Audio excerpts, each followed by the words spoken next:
ये मैं करना ही नहीं चाहती थी, बस उनके फ़ोर्स करने पे करना पड़ा। फिर जब आपके बारे में सुना और देखा तो फिर आपसे कॉन्टैक्ट करने की काफ़ी दफ़ा कोशिश की। शादी इसी मंथ में हो जाए तो, क्योंकि अगले ये जो महीना चल रहा है दूसरे महीने का रेंट बन रहा है, तो वो भी देना, घर का खर्चा सारा, मामा की मेडिसिन, तो इस दफ़ा बहुत ज़्यादा मुश्किल हो रही है। अब मैं आगे यही चाहती हूँ कि मेरी ज़िंदगी अच्छी हो जाए, क्योंकि वापसी उस सब में नहीं जाना चाहती।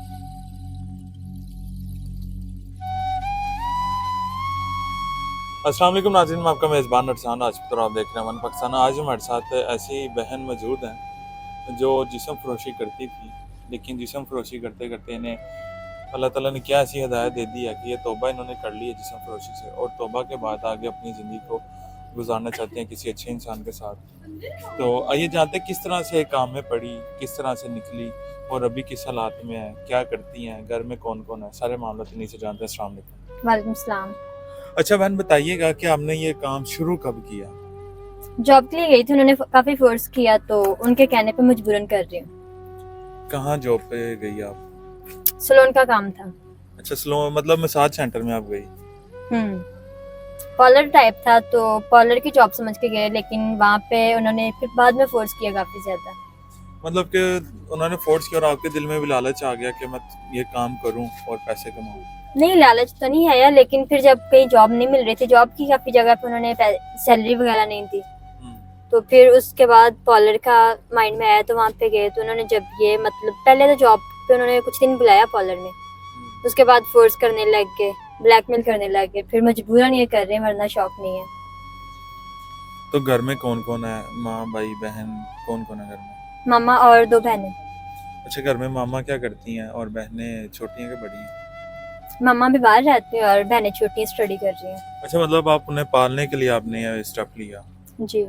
तो अभी आपकी ज़िंदगी में ऐसा क्या हुआ कि आपने उन चीज़ों को छोड़ दिया, उन चीज़ों से तौबा कर लिया और आगे आप अपनी ज़िंदगी गुजारना चाहती हैं, अच्छी तरह से इज्जत से ज़िंदगी गुजारना चाहती हैं?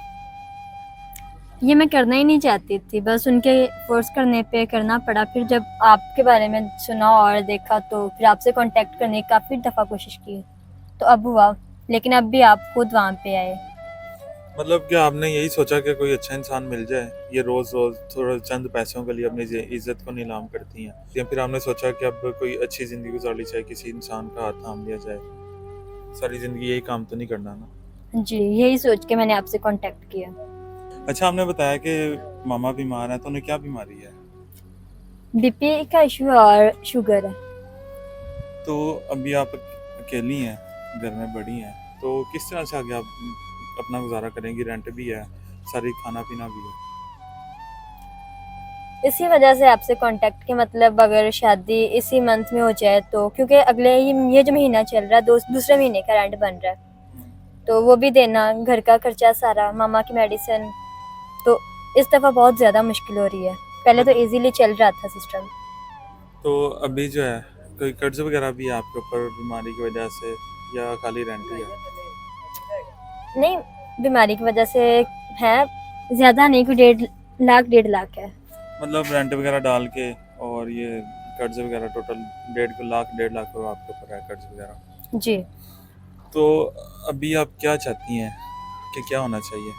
अब मैं आगे यही चाहती हूँ कि मेरी ज़िंदगी अच्छी हो जाए, क्योंकि वापसी उस सब में नहीं जाना चाहती, कोई अच्छा इंसान मिल जाए, ज़िंदगी सेट हो जाए। मतलब जिस गंदगी से निकल के आई हैं उस गंदगी में दोबारा नहीं आप जाना चाहते, आप ये चाहती हैं कि ज़िंदगी अच्छी तरह से गुजरे, कोई अच्छा इंसान आपको एक्सेप्ट करे जो आपकी माँ को, बहनों को, सबको संभाले। हाँ जी।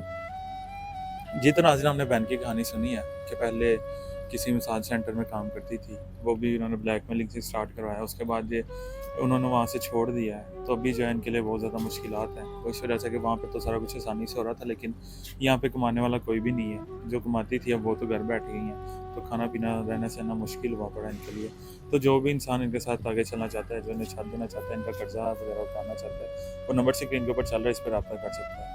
और फजूल लोग तंग ना करें, जो सीरियस लोग हैं सिर्फ रब्ता करें। इसी के साथ हमें इजाज़त दीजिए, मिलते हैं अगली वीडियो में, तब तक के लिए अल्लाह निगहबान।